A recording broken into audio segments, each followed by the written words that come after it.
Assalamualaikum warahmatullahi wabarakatuh. Jumpa lagi bersama channel saya YBS Channel. Kali ini saya akan membagikan tutorial cara mengganti touchscreen Y2 Prime dengan menggunakan lilin. Nah, di sini kita lihat LCD-nya masih bagus. Kita tinggal menggantikan touchscreen-nya saja. Kalau biaya di counter ya lumayan mahal kalau untuk mengganti touchscreen. Jadi kita coba untuk ganti sendiri. Oke, sebelum masuk ke tutorial jangan lupa subscribe, like, dan bunyikan notifikasinya. Oke, langsung saja kita ke eksekusi. Di sini HP-nya masih bisa disentuh. Jadi yang kita ganti hanya touchscreen saja. Langsung saja kita matikan HP-nya. Oke, kita matikan HP-nya. Kita buka baterainya, kemudian kita buka penutup konektor yang di belakang HP. Bisa menggunakan jarum ataupun bisa menggunakan obeng. Oke, kemudian langsung kita lepas konektornya, konektor fleksibelnya. Oke, langsung saja kita bakar bagian depan layarnya menggunakan lilin. Oke, saya langsung nyalakan lilinnya dulu. Oke, udah saya nyalakan, kemudian langsung saja kita bakar. Oke, kita bakar. Kegunaan lilin ini hanya untuk memanaskan saja, jangan terlalu panas, itu bisa merusak LCD. Kita pindah-pindah saja dimana yang sudah terasa hangat atau panas, kita pindah. Oke, kita juga menggunakan pisau cutter untuk membongkar celah lem yang pada LCD. Oke, kita bakar lagi, langsung pindah ke sebelah satunya lagi, di sisi-sisinya biar bisa renggang dan bisa kita angkat LCD-nya.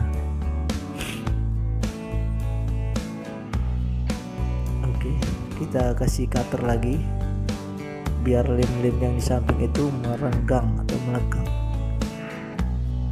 Oke, kita bakar lagi bagian atasnya. Hati-hati jangan sampai terkena kameranya, bisa buram nanti. Secukupnya saja. Oke, langsung kita cutter pinggir-pinggirannya. Oke, kemudian masuk ke bagian bawah. Pelan-pelan saja. Oke, langsung kita kasih pisau cutter lagi. Oke, sudah keliling, langsung saja kita di sini untuk menyongkelnya menggunakan bekas pelindung kaca tablet. Ini agak lentur, terbuat dari plastik mungkin ya, dan sisinya tipis. Oke, dia sangat mudah untuk masuk ke dalam celah-celah LCD.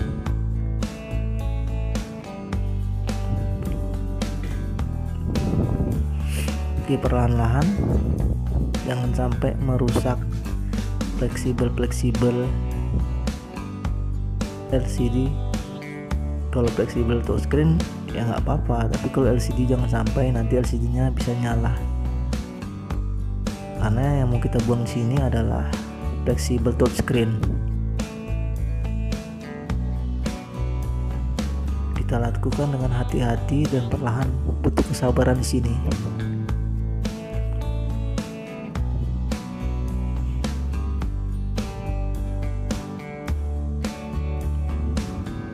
Oke, kalau bisa dari bawah, karena menurut saya dari bawah itu lebih mudah dia. Jika bawah sudah terlekang, maka mudah untuk masuk ke celah-celah bagian samping sisi-sisinya untuk mengangkat layar LCD tersebut. Sebelum mulai eksekusi ini, pastikan kalian sudah membeli touchscreen dari Samsung Y2 Prime ini bisa dibeli di toko spare part HP ataupun di toko-toko online. Itu harganya sekitar 20.000. Kalau di dekat rumah saya ini jaraknya tokonya itu sungguh dekat, yaitu sekitar 4 kilo atau sekitar 10 menit, cukup dekat. Dan touchscreen ini sudah saya sediakan terlebih dahulu agar mudah dan bisa langsung saya pasang nanti. Oke, pelan-pelan kita lakukan ini untuk menyongkelnya, jangan sampai gagal, bisa merusak LCD. Kalau merusak LCD bisa menambah biaya lagi, kita harus beli LCD nya lagi. LCD nya sekitar 100-an lebih, jadi kita harus hati-hati, jangan sampai gagal kita harus beli LCD lagi. Karena di sini yang mau kita ganti hanya touchscreen-nya. Oke, saya sudah mulai bisa masuk ke dalam celah-celahnya dan sudah agak terangkat sedikit bagian LCD dan touchscreen-nya.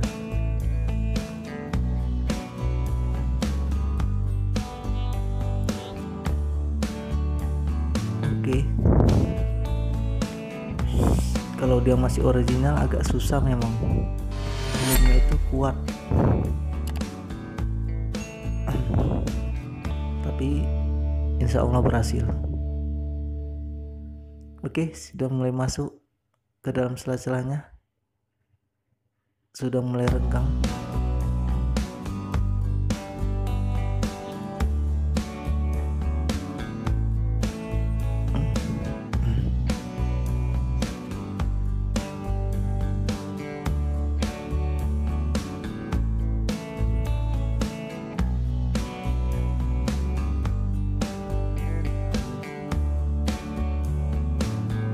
Lihat, celahnya sudah mulai terbuka. Oke, sudah mulai terangkat. Oke, hati-hati jangan sampai fleksibelnya tertarik, kita perhatikan betul-betul. Oke, kita keluarkan LCD dan touchscreen-nya.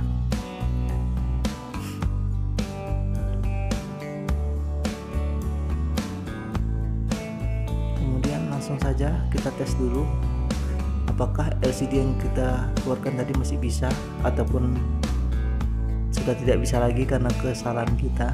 Oke, langsung saja kita coba. Oke, kita pasang fleksibel dulu, kemudian kita pasang baterainya juga.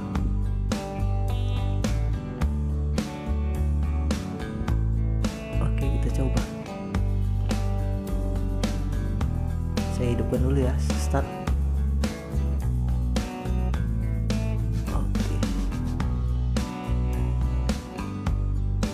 ya, sudah hidup, sudah mulai booting. Sepertinya berhasil, tapi kita lihat saja apakah berhasil atau tidak.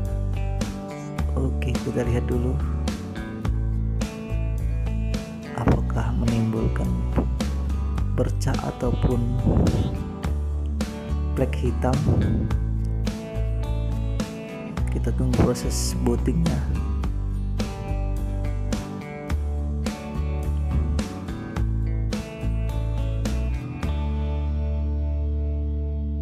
Oke, ternyata berhasil. Oke, langsung saja kita keluarkan lagi, kemudian kita pisahkan touchscreen-nya dengan LCD. Kita angkat dulu, kita buka dulu fleksibel konektor touchscreen-nya lengket di belakang LCD. Pelan-pelan. Oke, kita tarik pelan-pelan, jangan sampai merusak fleksibel LCD-nya. Kalau Jido Prime ini sungguh gampang memisahkannya karena lemnya tidak begitu lengket. Kita cukup menggunakan alat tadi. Tapi kalau HP lain seperti Oppo, Vivo, kita menggunakan kawat 0,5 mili yang dipanaskan juga di bagian atasnya. Ada juga di tutorial saya, di video saya, untuk memisahkan touchscreen dan LCD HP Oppo, Vivo, Xiaomi dengan menggunakan kawan 0,5 mili dan juga mancis. Ke J2 Prime ini sungguh gampang. Oke, nah seperti itu aja, dia sudah langsung terkupas. Tinggal kita panaskan sedikit bagian atasnya.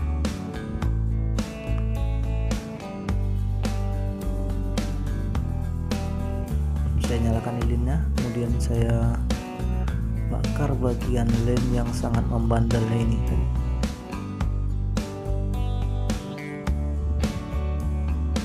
Saya bakar pelan-pelan, jangan sampai apinya menyeberang.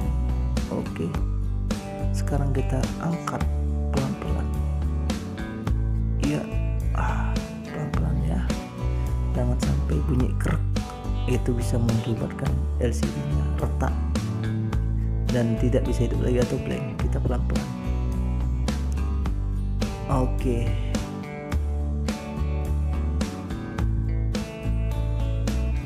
berhasil kita pisahkan dengan selamat. Oke, sekarang selanjutnya adalah membersihkan bagian pinggir-pinggir frame-nya. Kita menggunakan obeng negatif aja ya, ataupun obeng minus untuk membersihkan pinggiran-pinggiran sisa lemnya, karena kalau tidak dibersihkan ini nanti bisa menjadi ganjel ataupun pengganjal saat kita memasang touchscreen-nya, tidak bisa rapat. Jadi di sini sangat penting sekali, harus bersih, harus rapi. Apalagi kita kalau counter, kerjaan kita harus rapi, karena kalau tidak rapi bisa komplain dan pelanggan kita kabur. Jadi kita harus rapi di sini. Kita bersihkan juga dengan thinner ataupun minyak kayu putih supaya sisa lemnya pegang. Oke, langsung saja kita ambil touchscreen barunya. Inilah touchscreen barunya yang sudah saya beli. Jadi sebelum dipasang kita tes dulu kualitas touchscreen-nya, apakah bisa disentuh semua atau tidak. Oke, kita dicoba dulu, kita tes touchscreen-nya. Kita tidak bisa main pasang aja, karena yang namanya buatan pabrik ini pasti ada kekurangannya. Dari sekian banyak produk pasti ada kekurangannya ataupun salah cetak ataupun gagal cetak. Jadi di sini tugas kita harus kita cek benar-benar sebelum dipasang, ataupun kita bisa minta segel kepada toko yang jual. Jadi sewaktu-waktu jika barangnya cacat bisa kita pulangkan. Oke, langsung kita tes. Kita start HP-nya. Oke, sudah masuk ke menu bootingnya. Kita tunggu proses bootingnya.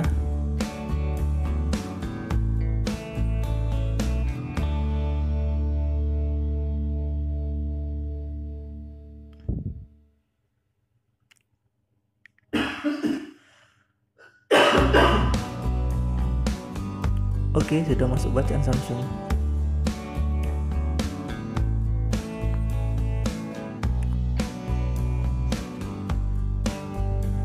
Sudah sampai ke menu. Oke, bisa disentuh.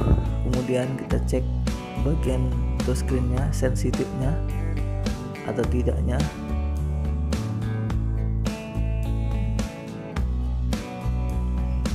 Di sini HP-nya yang keberatan data. Kalau touchscreen-nya saya lihat bagus. Oke, kita cek huruf per huruf. Ini hal penting untuk mengecek huruf per huruf, karena jika langsung kita pasang nanti ada satu huruf saja yang tidak bisa diketik, konsumen kita ataupun pelanggan kita komplain, dan kemudian dia mengembalikan barang tersebut untuk diperbaiki ulang. Itu bisa menjadi kerjaan sia-sia, kita bisa capek dan rugi. Oke, udah berhasil. Langsung saja kita lem bagian frame yang sudah kita bersihkan tadi dengan lem. Di sini saya menggunakan lem berwarna hitam. ini sesuai dengan selera. Kita bisa menggunakan lem warna putih atau warna hitam. Saya suka dengan lem warna hitam ini, dia cepat kering dan tidak menimbulkan warna ataupun cahaya di pinggir-pinggir LCD. Jadi pengalaman saya, kalau dia warna putih, dia bisa mengeluarkan cahaya di sampingnya, tidak menutupi. Jadi kalau HP tersebut waktu malam akan nampak seperti cahaya putih di samping pinggirannya. Jadi menurut saya itu merusak pemandangan atau tidak rapi. Oke, kita ratakan biar nanti pada saat pemasangan touchscreen-nya lem tersebut tidak menyeberang ataupun masuk ke celah-celah antara LCD dan touchscreen yang menyebabkan flek hitam. Oke, langsung saja kita buka pelapis dari touchscreen-nya. Kita jangan menyentuh bagian tengah touchscreen-nya, bisa menyebabkan bercak. Oke, kita pegang bagian pinggirnya saja. Oke, kita buka pelapisnya ataupun penutup touchscreen-nya. Dari toko memang ada seperti itu. Oke, langsung kita ambil LCD-nya dan kita pasang fleksibel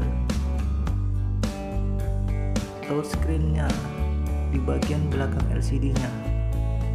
Oke, kita masukkan fleksibelnya, kita kunci. Oke, langsung kita masukkan langsung. Oke, kita pas-pas. Kalau belum pas jangan terlalu ditekan, bisa retak. Oke, kemudian kita ambilkan dulu tombol home buttonnya, home screen, jangan sampai lupa. Kadang-kadang kita keasikannya bisa lupa. Oke, kita paskan dulu di tengah home button home screen-nya. Oke, bisa menggunakan jarum. Oke, kita paskan. Oke, sudah pas, baru kita rapikan pinggirannya. Kita tekan-tekan bagian pinggirannya sampai rapi. Oke, jika sudah terasa rapi atau sudah dirasa rapi, langsung saja kita coba untuk tes. Saya kalau biasanya memasang LCD layar ataupun touchscreen, biasanya langsung saya tes. Saya penasaran jadi atau tidaknya, karena takutnya gagal.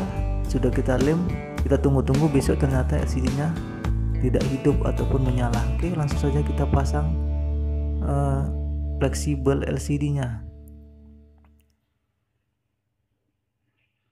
Oke, pelan-pelan kita paskan. Sudah terasa pas, langsung saja kita pasang baterainya, kemudian kita nyalakan.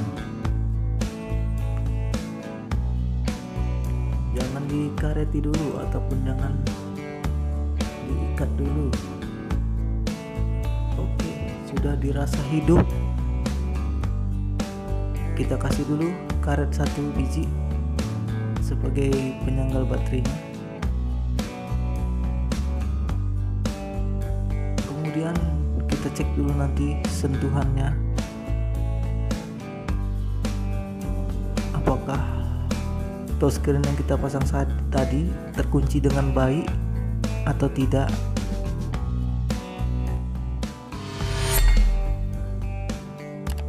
Karena kalau tidak terkunci dia ataupun tertarik, touchscreen tidak berfungsi.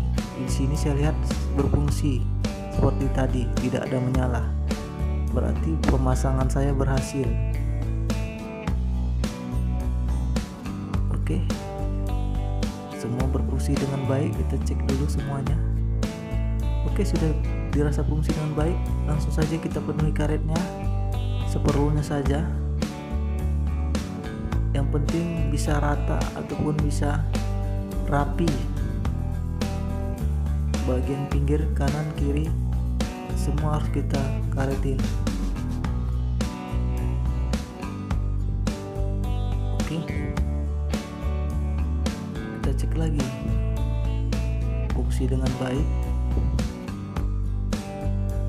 semua berfungsi dengan baik, sentuhannya pun masih aman semua. Oke, kita pasang lagi karetnya. Oke, itu saja tutorial dari saya, semoga bermanfaat. Wassalamualaikum warahmatullahi wabarakatuh.